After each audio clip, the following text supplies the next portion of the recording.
So I'm here in Entebbe, Uganda, with Andrew. Andrew, can you just put up your badge quickly? Thank you very much. Andrew, why don't you just briefly introduce yourself? Well, you've already introduced me. I'm Professor Andrew Swai from the Ministry of Health, Tanzania. Okay. The story I'm going to tell is why I'm doing telemedicine at the moment. Yeah. I was born in 1950, and in Tanzania, after your primary school is 7 years. Yeah. Previously, it was 8 years. Now, I did my primary living examination when I was in standard 8. And at that same year, the standard 7s were also doing their exam. So because of the competition, I was not selected for secondary school.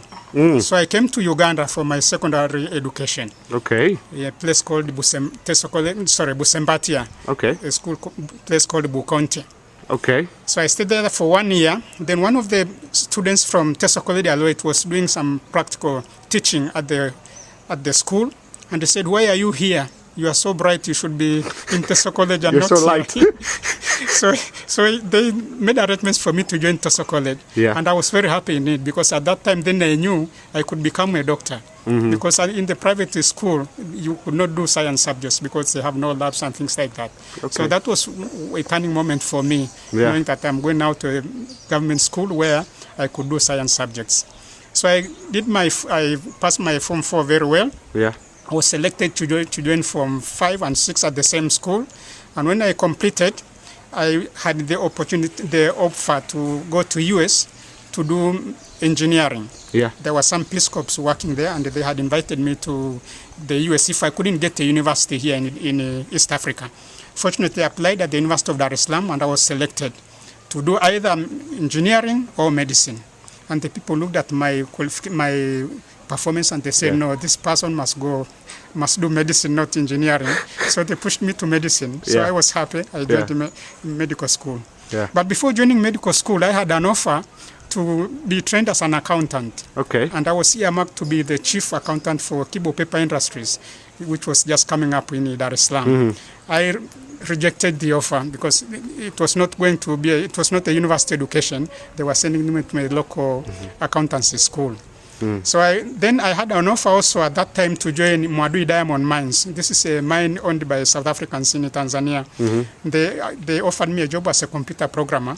I went there. This was 1973. Yeah. And the computers were the big frames, not the small frame computers. No, huge ones. Yeah. With the punch cards.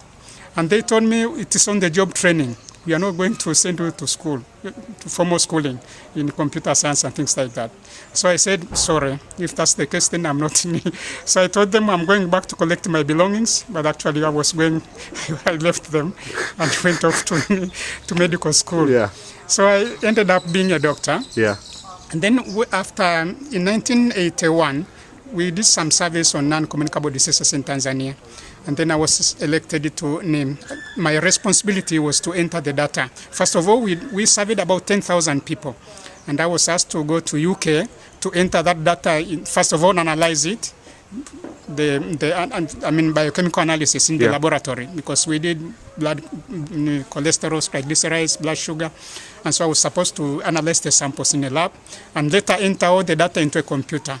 So someone bought me at that time IBM 80. That's the first time they were coming. And they bought a good one for the Tanzanian project. And I was supposed to enter the data. The man programmed it so that when you open it, it brings you a screen through the AutoExec bat file, a screen for you to enter the data. And he asked me to save the data. I didn't know what saving was. So I said, yes, I'll do that. So 3 days later he came and there was nothing in the computer. Oh no. So have you been saving? I was too shy to tell him no. I don't know. I didn't understand what you're talking about. So I went off to the library and read all about DOS, which was available in the Newcastle University Library in UK, and the books on DBase, because we were using DBase at that time. And in a month, I was an expert in computers. And wherever problems they had at the medical department, they would look for Swai. Where is Swai to assist us on this? So that's how my interest in computers came. And then at the end of the year, I came back to Dar es Salaam with my computer. It was mine. It was yours. And You earned it. That was the first computer at the hospital. And the room there now, the computer room I started, it is still the computer room to the moment.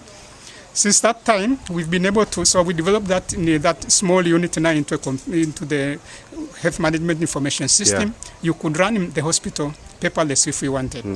And then we also, I was able to develop an IT department at the college. It is a teaching hospital. So on the college side, there is a very good facility for the students and postgraduate, undergraduates, and the library. It is all IT ready. What a beautiful story. Yeah. I have to cut you off. I'm sorry. I know we're running out of time, but I like this. The guy who forgot how to save became the IT expert. Whichever I want to call it. So when I was retiring now, the ministry said we want someone to coordinate telemedicine. Yeah. And so they thought the best person was Swai. And that's why I'm retired, but I'm working at the ministry as the telemedicine coordinator. Okay. Thank you very much.